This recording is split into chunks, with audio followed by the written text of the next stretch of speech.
Biz turgan жер Таласта Үйірмарал дариясының оң құймасы Қарақойын суысының қапчығайында тұрабыз.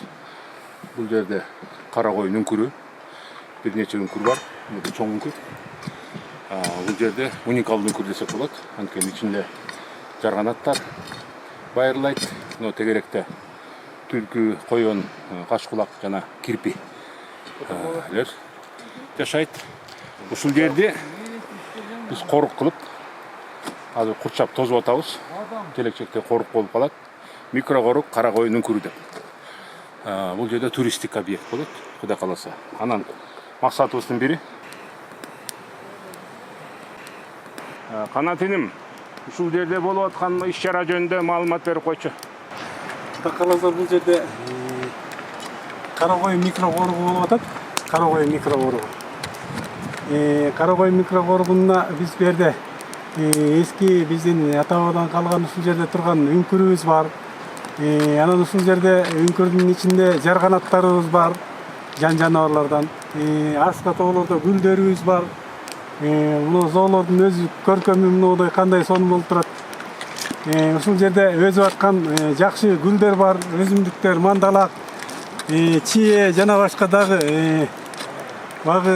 биздин табигатка ата неме Алла Таалам жараткан табигаттын жакшы өсүмдүктөр бар. Ошолорду коргогонго ушул жерде биз өзүбүздүн экологияны сактаганга ушул микроқорық уюштуруп атабыз. Қанат, мына чоң үңкүрдө эмени көрүп жүрөм, жанагы жарганат. Ошолорду коруп деп. Каерде да бар жарганат? Мына жарганат мына жерди карасаңыз мына жарганат, мыналардын баары жарганат мына.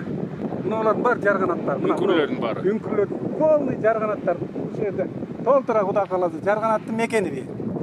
Мекени жарганат. Алла буйрса. Мына ушулардын баары. Мен анда оюмда тетиги чоң үңкүрдө эле экен деп атпаймынбы? Бир жерде эмес жарганат. Мына ушулардын баарын жарганаттар. Кечкурун уча баштаган ишеден учабы? Кечкурун учат берденчи. Мен ушу бала күндөн билем да берди. Бала күндө ушул жактан кечке маал эле жарганаттан мындай сууга түшөт.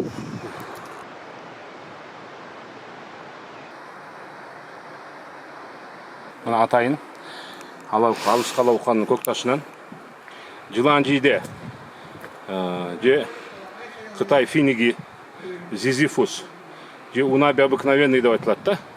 Бул Кыргызстанда өспөйт, бир гана жерде ушу көк ташта өскөн бадал, өтө баалуу.